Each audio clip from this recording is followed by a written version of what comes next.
Father के death हो जाने के बाद मदर बच्चों को अपने पेरेंट्स के पास लेकर जाती है। कुछ रीजन की वजह से बच्चों को छुप कर रहना पड़ता है। यहाँ से बहुत ही अजीब तरीके से स्टोरी अनफोल्ड होती है। हेलो फ्रेंड्स, आज मैं आपको फ्लावर इन द एटिक 2014 की एक हॉलीवुड मूवी एक्सप्लेन करने वाला हूँ। अगर वीडियो अच्छा लगे तो लाइक और कमेंट जरूर कर दीजिएगा।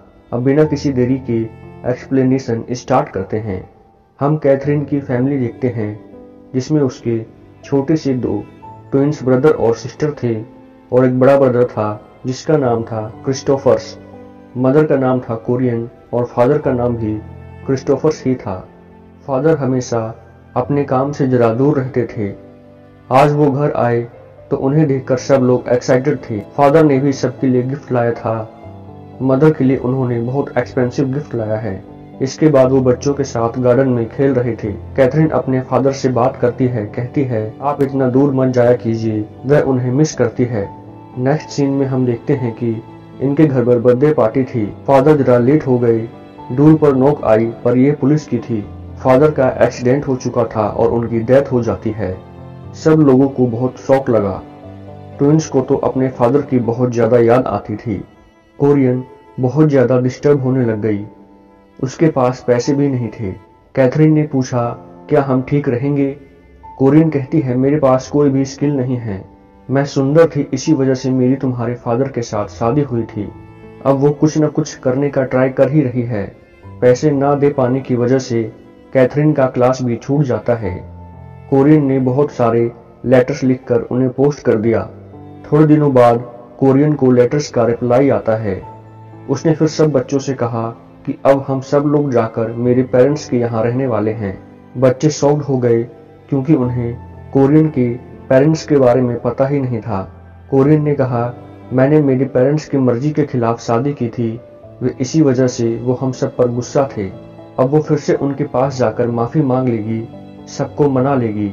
बच्चे जरा कंफ्यूज थे क्योंकि उन्हें यहाँ की पूरी लाइफ छोड़कर उन्हें वहां जाना पड़ेगा। पर कोरियन ने प्रॉमिस किया कि मेरे पेरेंट्स बहुत ही ज्यादा रिच हैं, यहाँ पर इनकी जो भी सब चीजें थी इससे ज्यादा वे उन्हें बाय कर देगी, क्योंकि वैसे भी ये लोन पे नहीं कर पाए तो इस वजह से बैंक इनकी सारी चीजें ले लेगी। इसके बाद ये कोरियन की सिटी में पहुंचे। वहां पर इन्हें लेने के लिए कोई भी नहीं आया था। रात में बहुत देर तक वॉक करते करते वो कोरियन के घर पर आ गए। कोरियन की मदर दरवाजा खोलती है जिसका नाम था ओलिविया।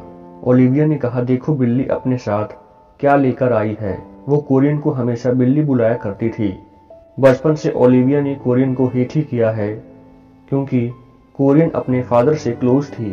ओलिविया ने बच्चों को ऊपर का कमरा दिया जहां पर कोरियन के फादर उन्हें देख ना पाए। बच्चे घर में हैं ये सीक्रेट था। कोरियन अपने फादर को कुछ भी बताना नहीं चाहती थी। अगर फादर ने उन्हें पहले माफ कर दिया इसके बाद वह उन्हें बता सकती है। कोरियन उन्हें समझाती है कि मेरे फादर बहुत ही ओल्ड हैं, वो कभी भी मर सकते हैं। एक बार उन्होंने मुझे फिर से एक्सेप्ट कर लिया फिर हम मिलीनियर बन जाएंगे। हमें इस तरीके से रहने की जरूरत नहीं पड़ेगी। कोरियन ने कहा मैं दिन भर यहाँ नहीं रह सकती। वो बीच बीच में उन्हें मिलने आती रहेगी। अगली सुबह ओलिविया बच्चों के लिए खाना लेकर आई। उसने कहा ये दिन भर तुम्हें खाना है, मैं फिर से तुम्हें मिलने के लिए नहीं आऊंगी। इस रूम में थोड़ा भी आवाज नहीं होना चाहिए। अगर ट्विंस को खेलना है तो ऊपर एटिक है, वहां पर वह खेल सकते हैं। बाथरूम यूज करते वक्त कभी भी लड़का और लड़की एक साथ नहीं जाएंगे। ओलिविया ने कहा अगर तुम्हारे ग्रैंडफादर को पता चला कि तुम लोग यहाँ पर रह रहे हो तो बहुत ही बुरा होगा। रात में कोरियन उन सबसे मिलने के लिए आई। ट्विंस कहते हैं हमें यहाँ नहीं रहना। वो बहुत ही बोर हो रहे थे, उन्हें घर पर जाना था। कोरियन उन्हें समझाती है तुम्हें कैथरीन और क्रिस्टोफर की सभी बातें सुननी चाहिए। ट्विंस मानते नहीं और हल्ला करने लगते हैं। तभी ओलिविया आ गई। उसने जोर से एक ट्विन को मारा और कहा कि इस घर में ऐसी चीजें नहीं चलेंगी। कोरियन उस पर गुस्सा हो जाती है, कहती है तुम मेरे बच्चों को हाथ नहीं लगा सकती वरना मैं यहाँ से चली जाऊंगी। ओलिविया ने कहा तुम्हें जो अच्छा लगे तुम कर सकती हो, यह मेरा घर है और मेरी सब चीजें यहाँ पर चलेगी। कोरियन ने उन्हें समझाया कि जब मैं छोटी थी तब मेरी माँ मुझे बहुत मारा करती थी, तो इसी वजह से वे अपने फादर के साथ बहुत क्लोज थी। मेरी मदर मेरे फादर को मेरे बारे में बहुत सी अलग अलग चीजें बताया करती थी। फिर स्लोली मेरे फादर भी बिजी हो गए। तो इस वजह से मैं घर में अकेली पड़ गई। तभी मेरे फादर का हाफ ब्रदर हमारे पास रहने के लिए आया, क्योंकि उसकी मदर की डेथ हो गई थी, यानी कि वो कोरियन का इनडायरेक्टली अंकल था। वो बहुत ही हैंडसम और काइंड हार्टेड था। कोरियन और उन दोनों में प्यार हो गया और उन दोनों ने शादी कर ली, और इसी वजह से इनकी फैमिली इन पर बहुत गुस्सा हो गई थी। इसके बाद हम नेक्स्ट सीन में देखते हैं ट्विंस के लिए क्रिस्टोफर गार्डन पेंट कर रहा था। ओलिविया ने कैथरीन से पूछा कि यहाँ क्या चल रहा है। कैथरीन कहती है कि क्रिस्टोफर पेंट कर रहा है, वह बहुत ही अच्छा पेंटर है।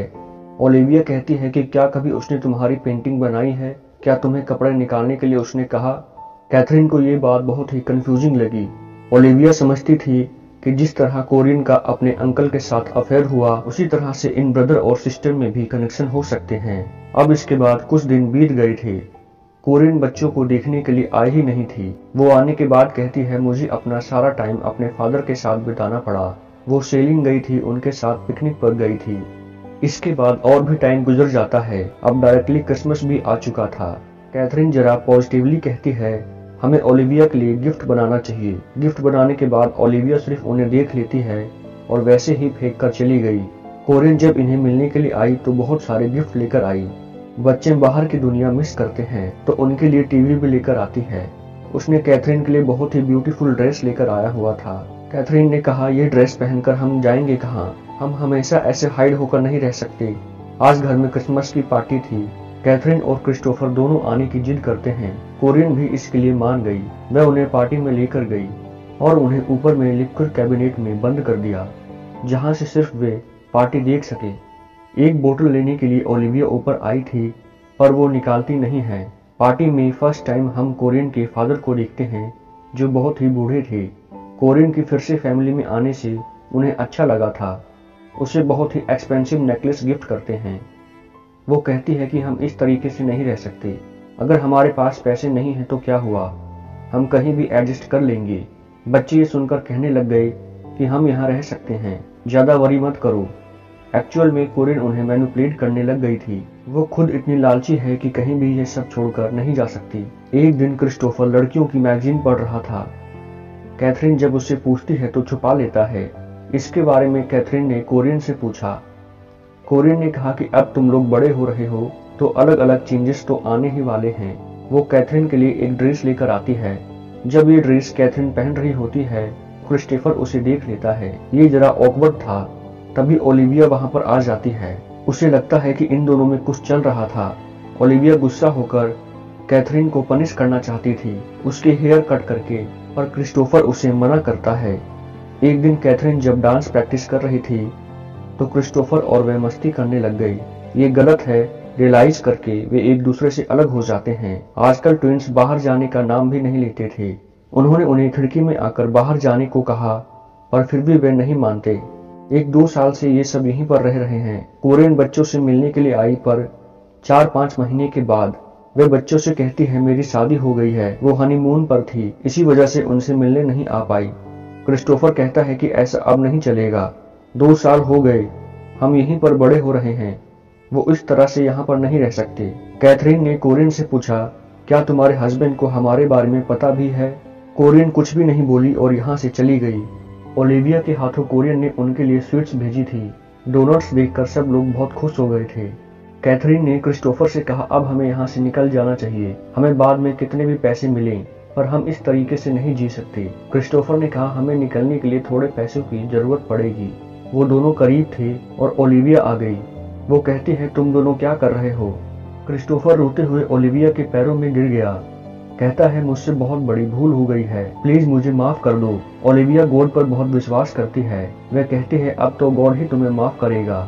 ओलिविया के जाने के बाद कैथरीन बहुत ही कंफ्यूज्ड हो गई। क्रिस्टोफर से पूछती है, तुम यह सब क्या कर रहे थे? क्रिस्टोफर हंसने लग गया। उसने ओलिविया की कीज की कॉपी बनाई थी। अब वो जब चाहे यहाँ से निकल सकते हैं। अब हर रोज घर में जाकर घर से थोड़े थोड़े पैसे निकालने लग गए।